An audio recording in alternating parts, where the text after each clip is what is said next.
ఉద్యోగాలు ఎలా రావాలి? అందుకే కాంగ్రెస్ పార్టీ ప్రతిపాదన చేస్తుంది. ఫ్లోర్ ఆఫ్ ద హౌస్లో వివిధ పార్టీలకు చెందిన అందరూ ఎంపీలు కూడా విశాఖ స్టీల్ కోసం ఉద్యమం చేయాలి. ఇది కాంగ్రెస్ పార్టీ డిమాండ్ చేస్తుంది. ఏ పార్టీ అయినా సరే, తెలుగుదేశం అయినా సరే, జనసేన అయినా సరే, వైసీపీ అయినా సరే, ఆఖరికి బీజేపీ అయినా సరే, ఆంధ్ర రాష్ట్ర ప్రజలకు న్యాయం చేయటం కోసం విశాఖ స్టీల్ మీద ఒక్క తాటి మీదికి రావాలి. అందరూ కలిసి పోరాటం చేస్తేనే ఇది మనం కాపాడుకోగలం. మళ్ళీ చెప్తున్నాం, ఇప్పుడు పెట్టిన తీర్మానానికి కాంగ్రెస్ పార్టీ కట్టుబడి ఉంది. మీరు ఏ తీర్మానం చేసినా విశాఖపట్నం స్టీల్ కాపాడుకునే విషయంలో కాంగ్రెస్ పార్టీ మీతో కలిసి నడుస్తుంది. అసలు ఈ విశాఖ స్టీల్ను నిర్మించిందే కాంగ్రెస్ పార్టీ. ఇందిరాగాంధీ గారైతేనేమి, రాజీవ్ గాంధీ గారైతేనేమి, ఆ తర్వాత జాతికి అంకితం చేసిన పివి నరసింహారావు గారైతేనేమి, లేక రాజశేఖర రెడ్డి గారైతేనేమి, కాంగ్రెస్ పార్టీ అధికారంలోకి ఉన్న రోజున రాజశేఖర రెడ్డి గారు 2,000 కోట్ల రూపాయలు ఈ స్టీల్కి ఇప్పించగలిగారు.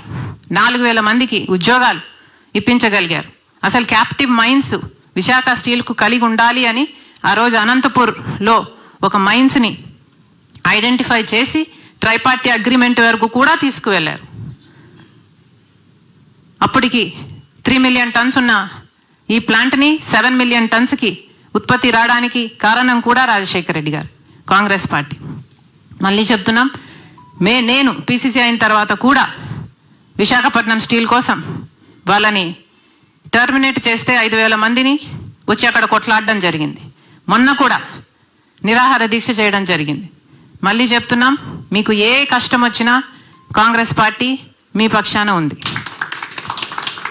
మీతో కలిసి నడుస్తాం. మీరు ఏ కార్యక్రమం చేపట్టినా కాంగ్రెస్ పార్టీ కూడా మిమ్మల్ని బలపరుస్తుంది. Thank you. శ్రీమతి శర్మిలారెడ్డి గారికి రిలే నిరాహార దీక్ష కూడా చేయడం జరిగింది.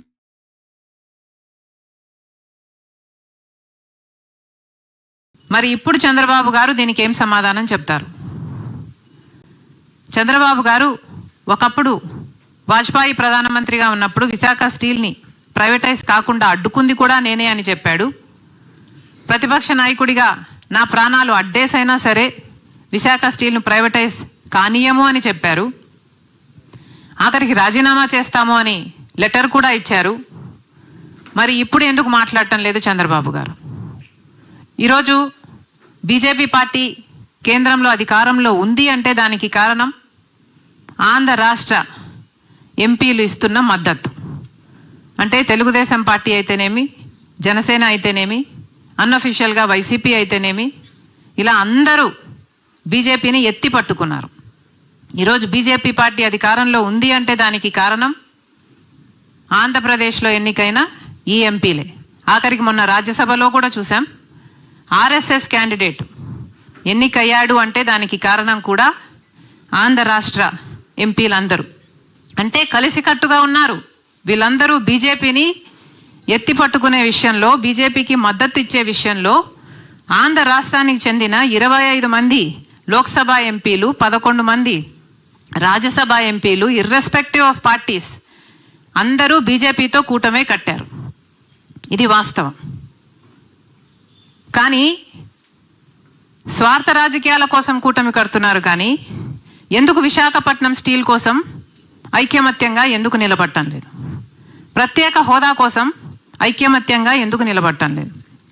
పోలవరం ఎత్తు తగ్గిస్తున్నామని ఫ్లోర్ ఆఫ్ ద హౌస్లో చెప్తే ఒక్క ఆంధ్రప్రదేశ్ చెందిన, ఆంధ్ర రాష్ట్రానికి చెందిన ఒక్క ఎంపీ కూడా మాట్లాడలేదు.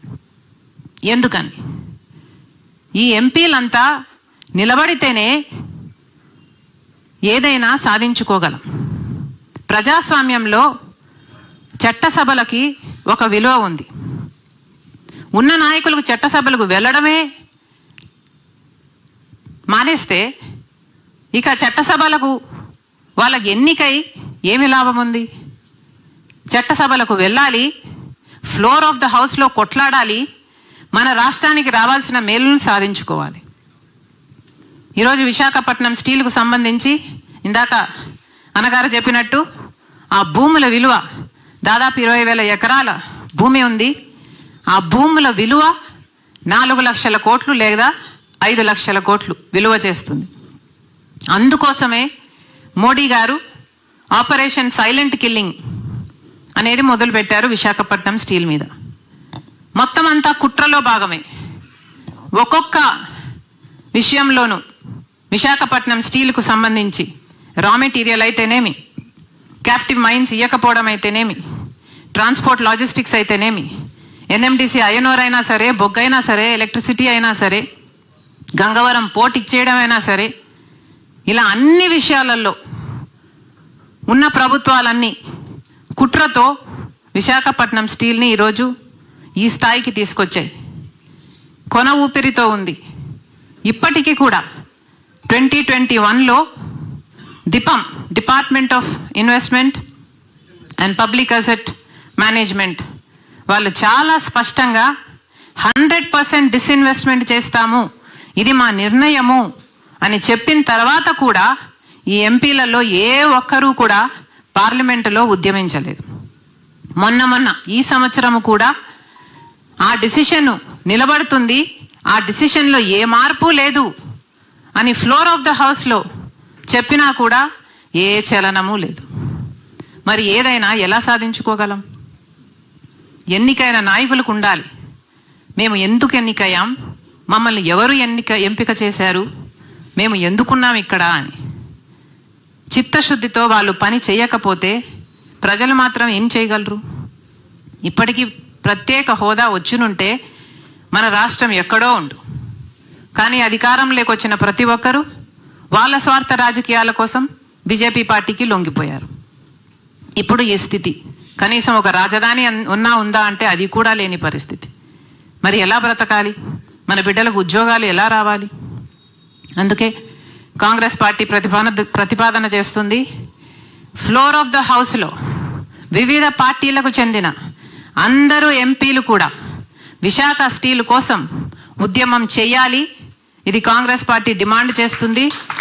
ఏ పార్టీ అయినా సరే, తెలుగుదేశం అయినా సరే, జనసేన అయినా సరే, వైసీపీ అయినా సరే, ఆఖరికి బీజేపీ అయినా సరే, ఆంధ్ర రాష్ట్ర ప్రజలకు న్యాయం చేయటం కోసం విశాఖ స్టీల్ మీద ఒక్క తాటి మీదికి రావాలి.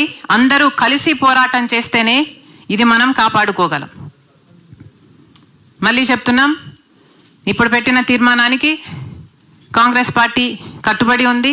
మీరు ఏ తీర్మానం చేసినా విశాఖపట్నం స్టీల్ కాపాడుకునే విషయంలో కాంగ్రెస్ పార్టీ మీతో కలిసి నడుస్తుంది. అసలు ఈ విశాఖ స్టీల్ను నిర్మించిందే కాంగ్రెస్ పార్టీ. ఇందిరాగాంధీ గారైతేనేమి, రాజీవ్ గాంధీ గారైతేనేమి, ఆ తర్వాత జాతికి అంకితం చేసిన పివి నరసింహారావు గారైతేనేమి, లేక రాజశేఖర రెడ్డి గారైతేనేమి, కాంగ్రెస్ పార్టీ అధికారంలోకి ఉన్న రోజున రాజశేఖర రెడ్డి గారు 2,000 కోట్ల రూపాయలు ఈ స్టీల్కి ఇప్పించగలిగారు. 4,000 మందికి ఉద్యోగాలు ఇప్పించగలిగారు. అసలు క్యాప్టివ్ మైన్స్ విశాఖ స్టీల్కు కలిగి ఉండాలి అని ఆ రోజు అనంతపూర్లో ఒక మైన్స్ని ఐడెంటిఫై చేసి ట్రైపార్టీ అగ్రిమెంట్ వరకు కూడా తీసుకువెళ్లారు. అప్పటికి 3 మిలియన్ టన్స్ ఉన్న ఈ ప్లాంట్ని 7 మిలియన్ టన్స్కి ఉత్పత్తి రావడానికి కారణం కూడా రాజశేఖర రెడ్డి గారు, కాంగ్రెస్ పార్టీ. మళ్ళీ చెప్తున్నాం, నేను పిసిసి అయిన తర్వాత కూడా విశాఖపట్నం స్టీల్ కోసం వాళ్ళని టర్మినేట్ చేస్తే 5,000 మందిని వచ్చి అక్కడ కొట్లాడడం జరిగింది. మొన్న కూడా నిరాహార దీక్ష చేయడం జరిగింది. మళ్ళీ చెప్తున్నాం, మీకు ఏ కష్టం వచ్చినా కాంగ్రెస్ పార్టీ మీ పక్షాన ఉంది. మీతో కలిసి నడుస్తాం. మీరు ఏ కార్యక్రమం చేపట్టినా